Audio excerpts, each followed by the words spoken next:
At 11:03 on a Thursday night, my daughter walked into my house with two enormous suitcases, handed my wife a chore list, and announced that she and her husband were moving in. Not asking, announcing. I was standing in the hallway in my slippers, holding the baseball game remote in one hand and wondering if I had misheard her. "Dad, move," Emily said, guiding one of the suitcases past me. "Jason's got the other one." Jason came through the front door behind her, breathing hard and wearing a Columbus Blue Jackets hoodie. He gave me a quick nod like we were co-workers passing each other in a warehouse. "Appreciate you letting us crash here," he said. I looked at my wife, Linda. She looked just as confused as I felt. We live in a small ranch house in Grove City, Ohio, just south of Columbus. 3 bedrooms, 1.5 baths, a narrow kitchen, and a mortgage we had finally paid off 2 years earlier. It wasn't fancy, but it was ours. Emily dropped her purse on the kitchen counter. "We'll take my old room," she said. "Jason needs the hall closet for his work shirts." Linda finally found her voice. "Honey, what happened to your apartment?" "We'll explain tomorrow. We're exhausted."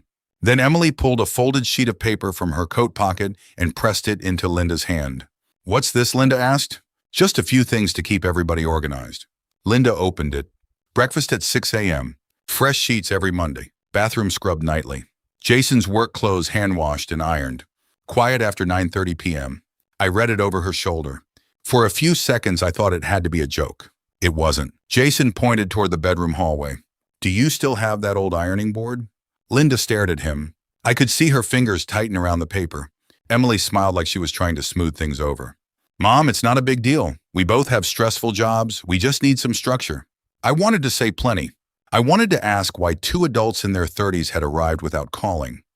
I wanted to ask who had given them permission to turn my wife into a housekeeper. I wanted to remind Emily that the last time she lived under my roof, she had been 17 and grounded for denting my Buick. Instead, I said nothing. That silence cost me a night of sleep.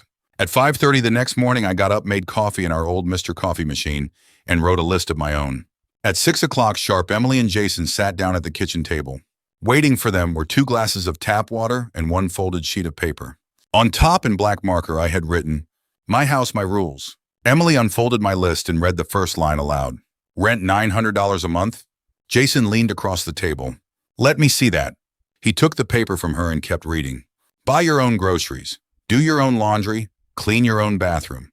Cook dinner 1 night a week. No overnight guests. 30 days to make other arrangements." He looked up at me. "You serious?" I poured coffee into my favorite chip mug and sat across from them. "Completely." Emily gave a short laugh, but there was no humor in it. "Dad, we're family." "That's right." "Then why are you treating us like tenants?"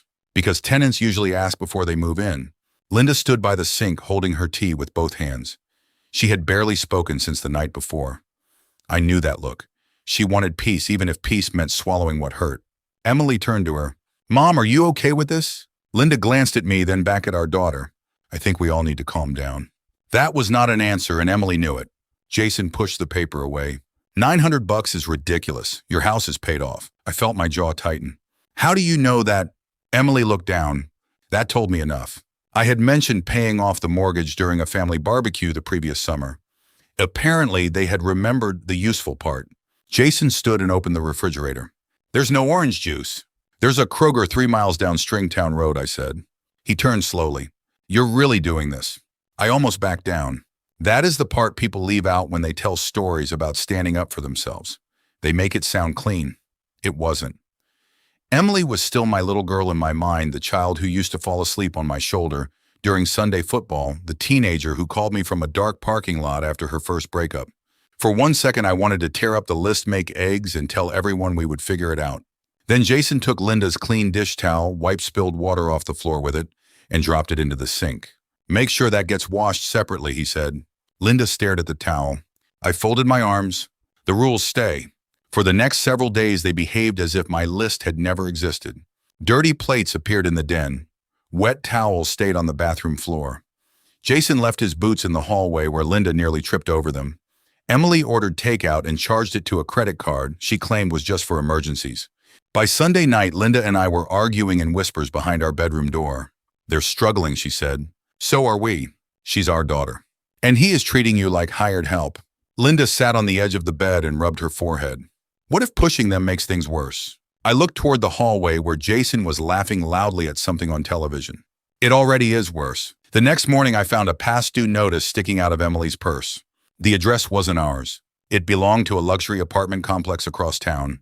The envelope stayed in my hand for a long minute. I hadn't been snooping. Emily had left her purse open on the kitchen chair while she ran upstairs to answer a phone call. The notice was sticking halfway out, ready to fall onto the floor. I slid it back where I found it, but the return address stayed in my head. Riverside Lofts, Dublin, Ohio. That wasn't a cheap place to live. That afternoon, I drove to Lowe's for a few things. I actually needed air filters, weed killer, and a new garden hose. On the way home, I found myself taking the exit toward Dublin instead. I told myself I was only curious, nothing more. Riverside Lofts looked exactly the way I remembered from driving past it years earlier. Modern buildings, covered parking, a small fitness center, young professionals walking dogs worth more than my first pickup truck. Emily had told us their apartment had become too expensive. Standing there, I realized something didn't fit. If money had been tight for months, why had they still been taking weekend trips to Nashville? Why had Jason bought a brand new Ford F-150 last fall? Why had Emily shown Linda pictures of a $700 espresso machine she'd treated herself to at Christmas? I walked into the leasing office. A young woman behind the desk smiled. "Can I help you?" I smiled back. "My wife and I are thinking about downsizing in a few years.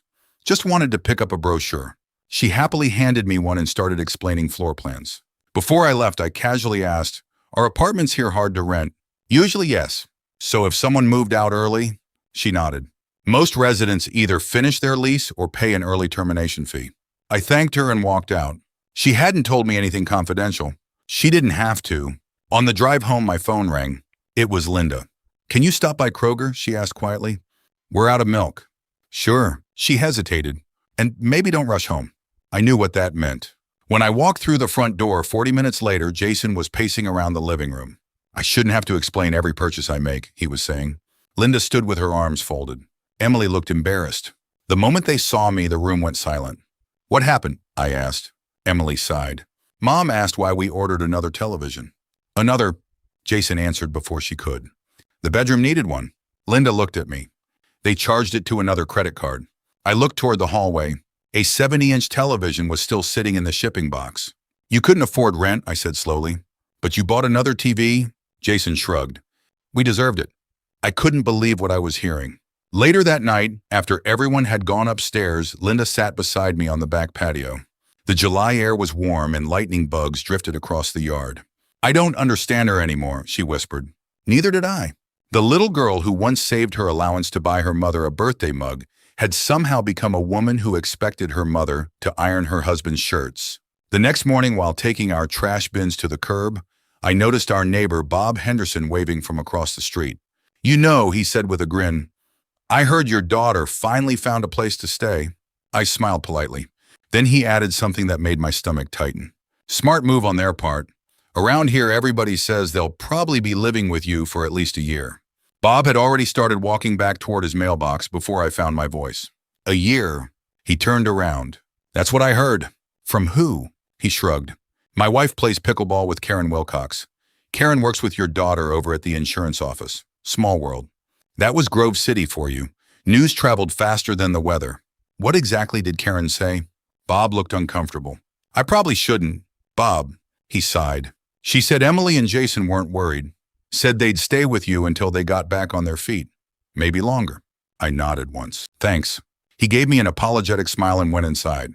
I stood by the curb for another minute watching the garbage truck disappear around the corner. A year. Not once had Emily mentioned a timeline.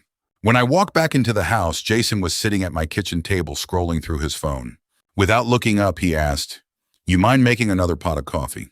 I looked at the empty mug beside him. "You know where everything is." He sighed dramatically. "I've got a conference call in 10 minutes. So do I." He frowned. "You're retired." I didn't say it was a work call. For the first time, he actually got up and made his own coffee. It felt like a tiny victory.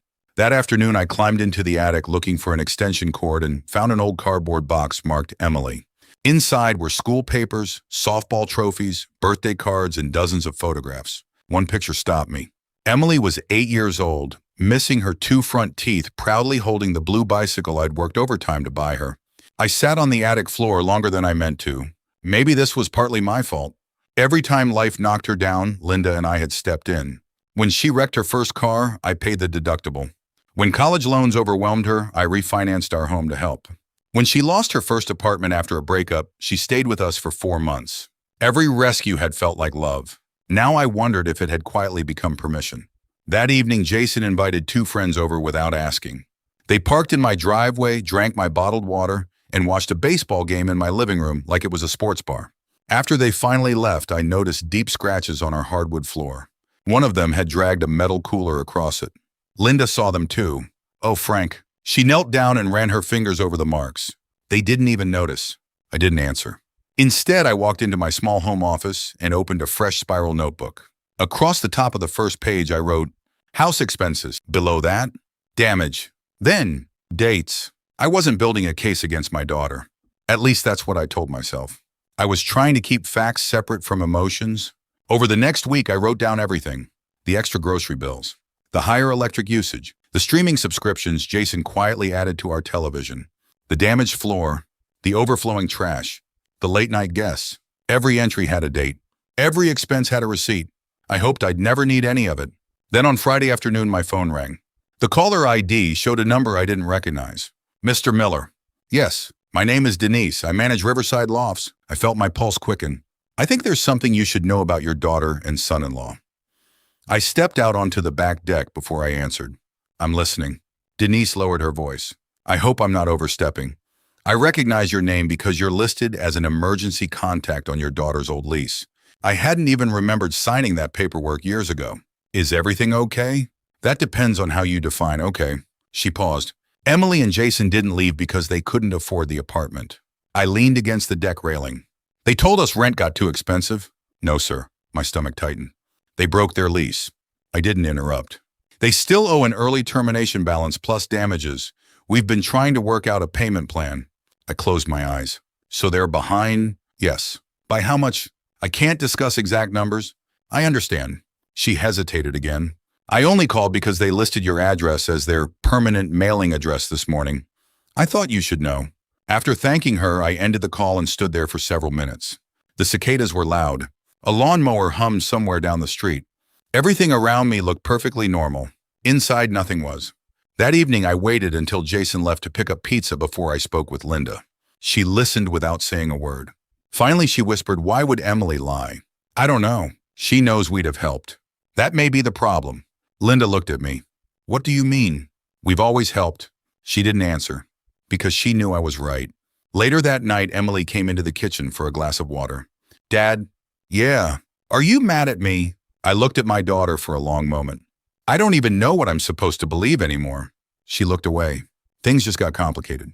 They usually do after people stop telling the truth. She started to say something, then stopped. Instead, she quietly went back upstairs. For the first time since she'd moved in, I thought I saw guilt on her face. The next morning, I went to the mailbox. Mixed in with grocery ads and a utility bill was a large envelope from a law office.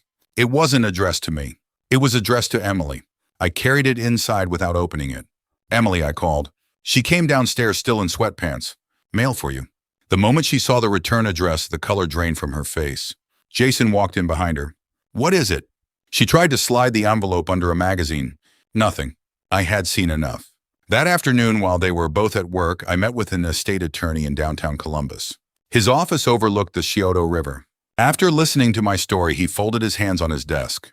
Mr. Miller, I don't think your daughter is trying to steal your house. I let out a slow breath. But he continued, I do think you've left yourself vulnerable. He explained how outdated wills old beneficiary forms and unclear estate documents often created unnecessary conflict after someone passed away. You're healthy, he said. Let's keep it that way, but hope isn't an estate plan.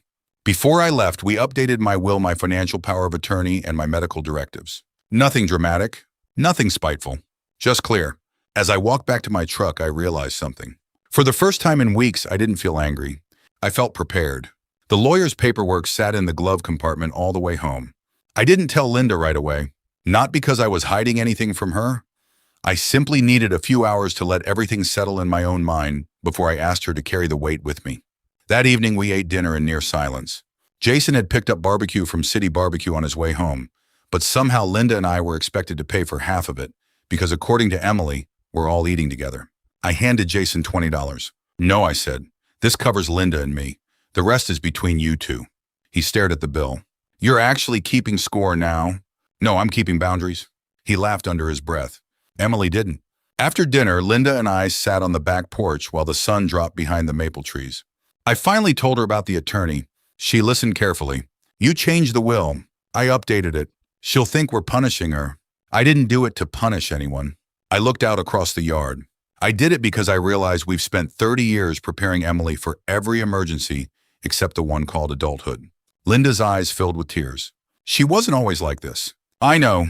She used to bring flowers home from school for Mother's Day. She used to worry if we worked too hard. I remember. She reached over and squeezed my hand.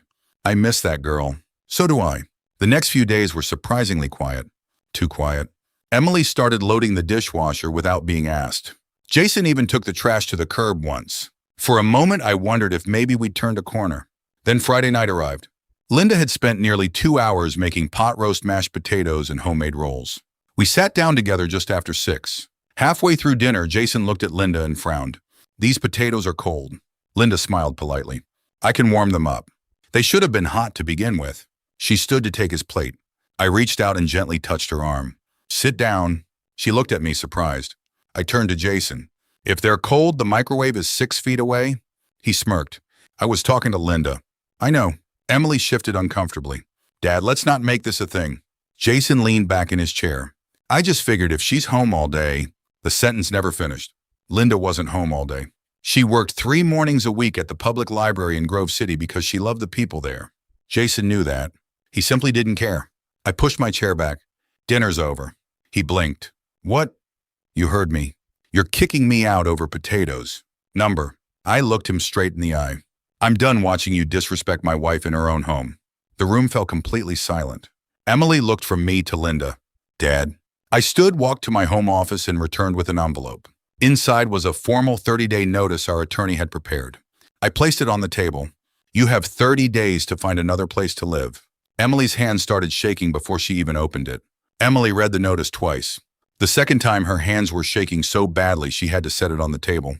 You're serious, she whispered. I am. Jason didn't even bother reading it. He pushed his chair back so hard it scraped across the hardwood floor. This won't hold up. It was prepared by an attorney. He laughed. You're evicting your own daughter? No, I said calmly.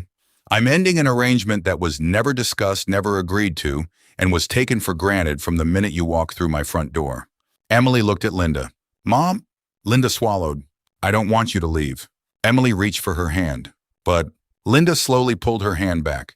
I also don't want to spend the rest of my life feeling like a guest in my own home. That hurt Emily more than anything I had said. She quietly folded the notice and carried it upstairs. Jason stayed behind. You know what your problem is? I probably have several. You think you're teaching us a lesson? Number. Then what? I looked around my kitchen. The same kitchen where Emily had blown out birthday candles every year until she left for college. The same table where Linda and I had balanced checkbooks, helped with homework, and celebrated promotions. My problem, I said, is that I forgot this house belongs to your mother and me, not to whoever needs it next. Jason rolled his eyes. This is unbelievable. He stormed upstairs.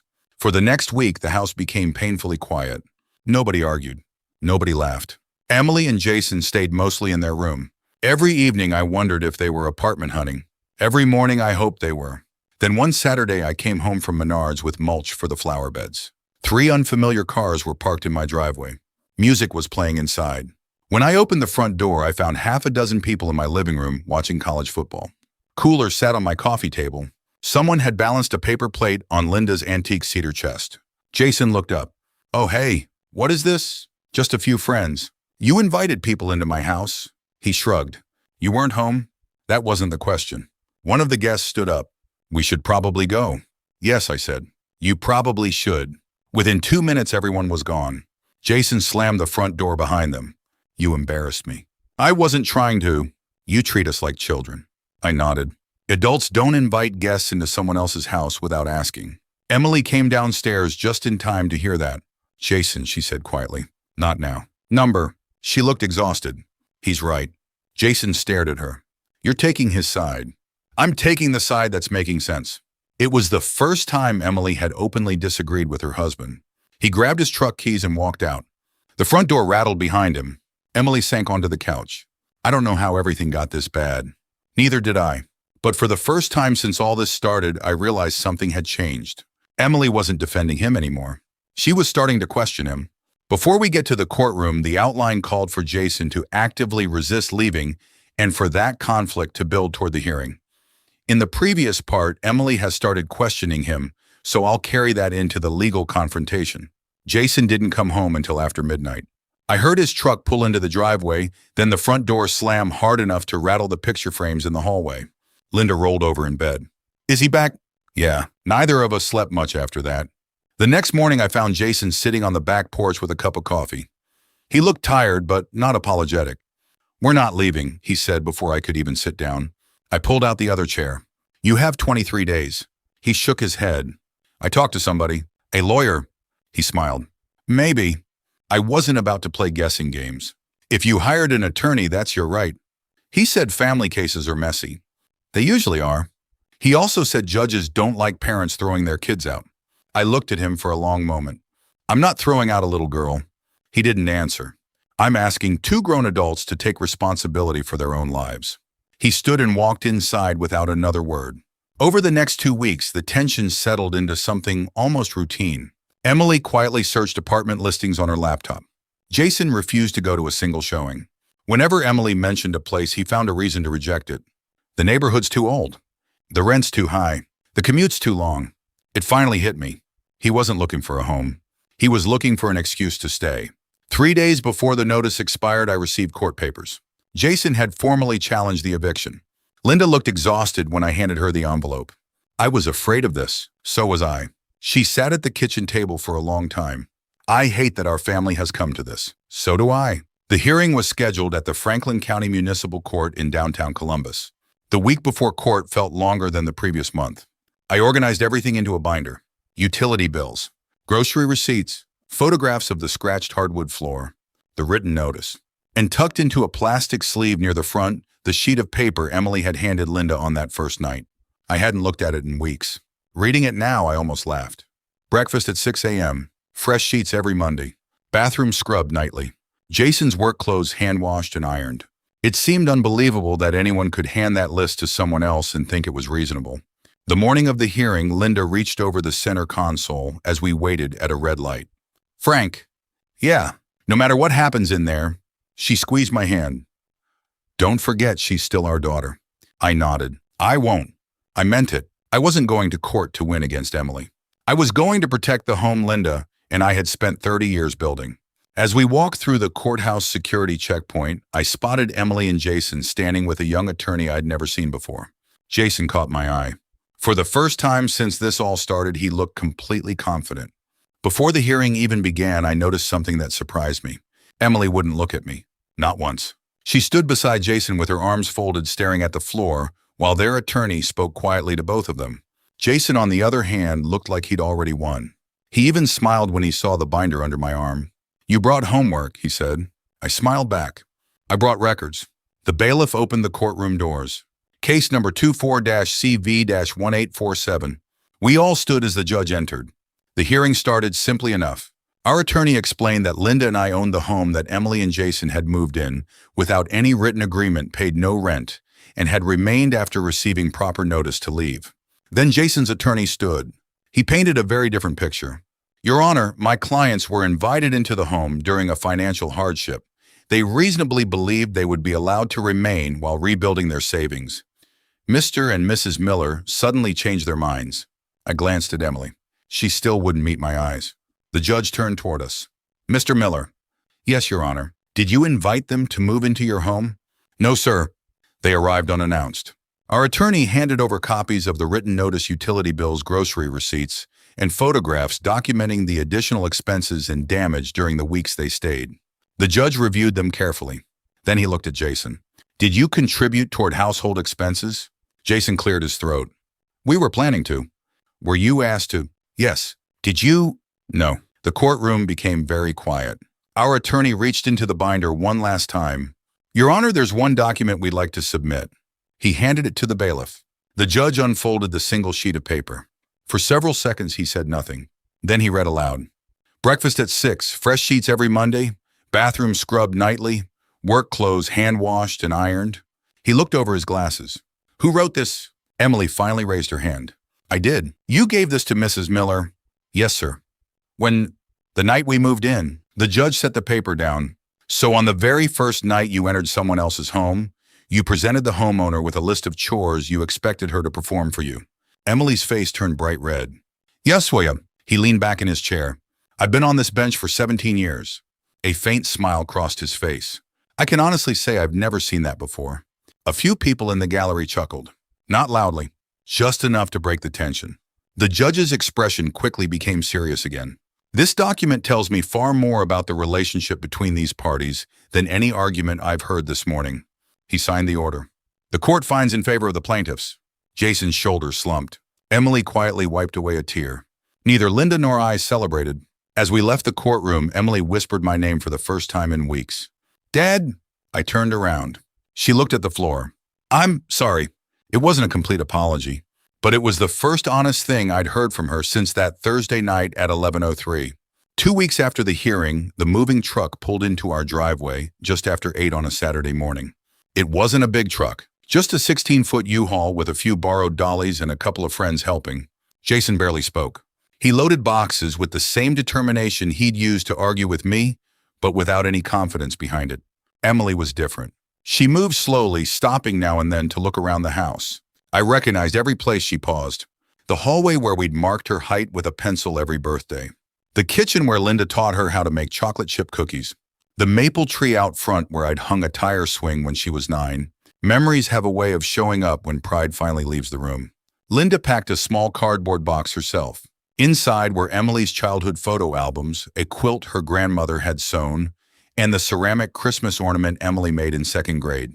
When she handed over the box, Emily's eyes filled with tears. I thought you would have thrown these away. Linda smiled gently. We were upset. She reached over and brushed a strand of hair behind Emily's ear. But we've never stopped being your parents. Emily hugged her so tightly that Linda almost lost her balance. Jason stood by the truck, pretending not to watch. By noon, nearly everything was loaded. Emily walked back to the front porch and held out a single key. I guess this belongs to you. I took it. It was the spare house key I'd given her years ago when she was in college.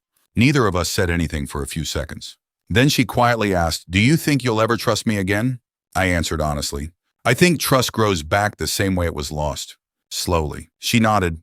I understand. Jason climbed into the driver's seat. Emily looked at me one last time before getting in beside him. As the truck disappeared around the corner, Linda slipped her hand into mine. The house felt strangely quiet. It also felt like home again. About 3 months later, I found a handwritten envelope in our mailbox. The return address was from a small apartment complex in Hilliard. Inside was a letter from Emily. She wrote that Jason had moved out 6 weeks earlier after they'd argued about money again. She'd found a steady job with a different insurance agency, canceled every unnecessary credit card, and was taking budgeting classes through her local community center. Near the end of the letter, one sentence stayed with me. You weren't trying to get rid of me. You were trying to help me become someone who didn't need rescuing anymore. I folded the letter and sat quietly on the back porch until Linda came outside. The following Sunday, Emily called. Would you and Mom like to have breakfast? We met at a little diner in Hilliard called Starliner. When the waitress brought the check, Emily reached for it before I could. My treat, she said with a nervous smile. It wasn't about the money. It was about responsibility. As we walked to the parking lot, she slipped her arm through mine, just like she used to when she was a little girl. For the first time in a long while, it felt natural. Looking back, I don't believe the lesson was that parents should stop helping their children.